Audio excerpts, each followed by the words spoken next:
Hi friends, आप लोग सब कैसे हैं। आज बहुत दिनों बाद मैंने आप लोगों के लिए वीडियो बनाई है एंड आई वाज थिंकिंग कि मैं कोई अच्छा वीडियो कंटेंट आप लोगों के सामने आप लोगों के लिए लेके आऊँ। तो मैं आज का एक वीडियो कंटेंट लेके आई हूँ उन लोगों के लिए जो क्रॉनिक इलनेसेस से काफ़ी टाइम से गुज़र रहे हैं और कुछ लोग जो मेंटल डिस्टर्बेंसेस फेस कर रहे हैं काफ़ी टाइम से, पर उनको मेडिकेशन से कोई फ़ायदा नहीं हो रहा है, या कुछ लोग जिनको मेंटल डिस्टर्बेंसेस के साथ साथ फिज़िकल इलनेसेस के साथ साथ हिस्टेरिकल भी हो रहे हैं, हेल्यूसिनेशंस भी होते हैं। तो मैं आप लोगों के लिए ये वीडियो लेके आई हूँ। दोस्तों, कई बार ऐसा होता है कि हम लोगों का नेगेटिव माइंडसेट जो होता है वो बाकी माइंडसेट मतलब पूरे माइंडसेट को डिस्टर्ब कर देता है।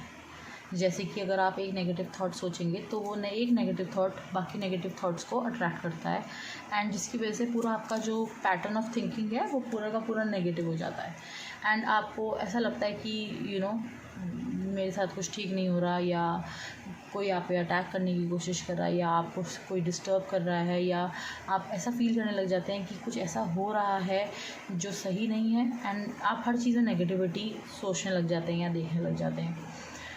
तो कैसे इस थॉट प्रोसेस को हम लोग तोड़ सकते हैं? दोस्तों, सबसे पहले मैं आपको ये सजेस्ट करूँगी कि जो लोग इस तरीके की मेंटल डिस्टर्बेंसेस से गुज़र रहे हैं, the first thing for any such issue is prayer. जी हाँ दोस्तों, मैं आप लोगों को ये सजेस्ट करूँगी कि अगर आप लोग प्रेयर्स में नहीं हैं, दुआएं नहीं करते हैं, you are not into prayers, then I am certainly not very sure कि क्या ट्रीटमेंट पॉसिबल हो पाएगा। बिकॉज एक आपका relationship with God is very important.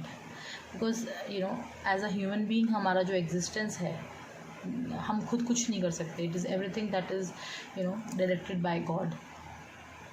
And the more close you stay with God, the more closer you will feel His association, the more powerful you will feel.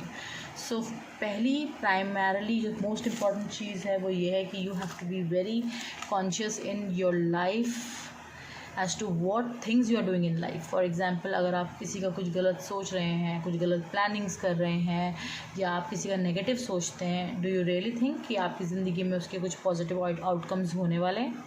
ऐसा बिल्कुल नहीं होने वाला है। एंड जाहिर सी बात है, जब हम नेगेटिव सोचते हैं तो हम नेगेटिव प्लानिंग्स भी करते हैं, नेगेटिव चीज़ें हमारे साथ होने लग जाती हैं और धीरे धीरे हम मेंटल डिस्टर्बेंसेस, सुसाइडल टेंडेंसीज़ के घेरे में आ जाते हैं। So the first thing is guys, you should have a very very close association with God. Second thing is guys, whenever you are having any episode जिसमें आप नेगेटिव सोच रहे हैं, नेगेटिव आपको ख्यालात हो रहे हैं, try to watch a movie, try to watch some random read a novel, a story book, anything जो आपको उस समय उस पर्टिकुलर थॉट चेन से डाइवर्ट कर सके। अब it could be a serial जो आप टीवी में देखते हैं, आप वो सब भी कर सकते हैं। Next most important thing is guys, आपका जो मोड ऑफ़ लिविंग है, आपकी जो स्टाइल ऑफ लिविंग है, उसके ऊपर आपको कंसंट्रेट करना बहुत इंपॉर्टेंट है कि आप जो चीज़ आपकी लाइफ में चल रही है कि वो किस तरीके के अंदर, किस पैटर्न में चल रही है। लाइक फॉर एग्जांपल कि आप बहुत ज़्यादा ड्रिंक कर रहे हैं, आप ड्रग्स में हैं, या you are into some kind of ऐसे सर्कल में फंसे हैं दोस्तों के जो नेगेटिव लोग हैं, नेगेटिव दोस्त हैं, तो आपको उन चीज़ों का ख्याल दोस्तों बहुत ज़्यादा ज़रूरी है रखना। बिकॉज कोई भी नेगेटिव चीज़ जिसमें हम फंसे होते हैं वो कभी भी उसका आउटकम, आप याद रखिए, पॉजिटिव नहीं होता। सो immediately repel any negative association, try to repel anything that is negative in your life. It could be in the form of friends, it could be in the form of habits, it could be in the form of relatives या members जो आपको demotivate करते हैं।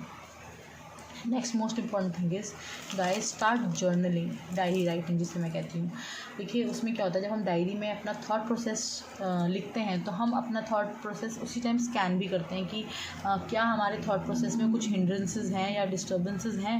Because जब आप अपने thoughts को एक पेपर पे लिखते हो तो आप देख पाते हो कि ये मेरी पॉजिटिव माइंडसेट है या मेरा ये नेगेटिव माइंडसेट की तरफ जा रहा है, तो आप उसको इम्प्रूव कर सकते हैं। There is a scope of improvement always. So always try to write a diary. चाहे आप छोटी सी डायरी खुद अपने लिए बना लें, उसमें अपने थॉट्स लिखा करें। अगर आपकी ये हैबिट नहीं है तो कोई ऐसी प्रॉब्लम नहीं है, धीरे धीरे हम इस हैबिट को कल्टीवेट कर सकते हैं। नेक्स्ट कुछ चीज़ें हम अपनी ज़िंदगी के अंदर अगर हम यूज़ करें तो मैंने देखा है कि लोगों को फ़ायदा होता है। वो सबसे पहली चीज़ ये है कि plants they really bring about positivity in our life. So try कि आप कुछ अच्छे छोटे छोटे प्लांटर्स अपने इंटीरियर्स में इनकॉर्पोरेट करें। It could B planters, it could B aromatic candles of vanilla flavor, chocolate flavor and citrus flavor. These are few aromatic candles so they really bring about a positive change, because the place where we are staying, जो हमारा ambience है, it is of primarily of great importance, because ultimately आपके atmosphere में जो हो रहा होता है वो आपका माइंडसेट बन रहा होता है। So try to be to have inculcate good habits, try to inculcate these things. जो छोटी छोटी चीज़ें होती हैं जिनके ऊपर हम इतना ध्यान नहीं देते, they are really very important. Also, if you are facing some depressional issues, try to stay away from red colors, try to stay away from warm colors like red, pink and orange and yellows. Stick to greens, whites, blues, because they make you feel a little warm as in emotionally you feel very accelerated and wise. Also try to stay connected with colors which are white, off white, cream, beige, because these are the colors जो color palette जो आपको शांति देते हैं, they give you that mental tranquility. So this is just a short video for an introduction guys. Try to inculcate these habits and let me know कि next video मैं किस बारे में बनाऊँ। वैसे शॉर्टली मैं आप लोगों के लिए एक इंटीरियर वीडियो लेके आने वाली हूँ, जिसमें आपको सजेस्ट करूँगी मैं कि अगर आप डिस्टर्ब फील करते हैं तो कैसे आप अपने आसपास की चीज़ों को इस तरीके से डिज़ाइन कर सकते हैं जिससे कि आप मोटिवेट हों। So stay updated and stay connected. Till then take care of yourself. Bye bye.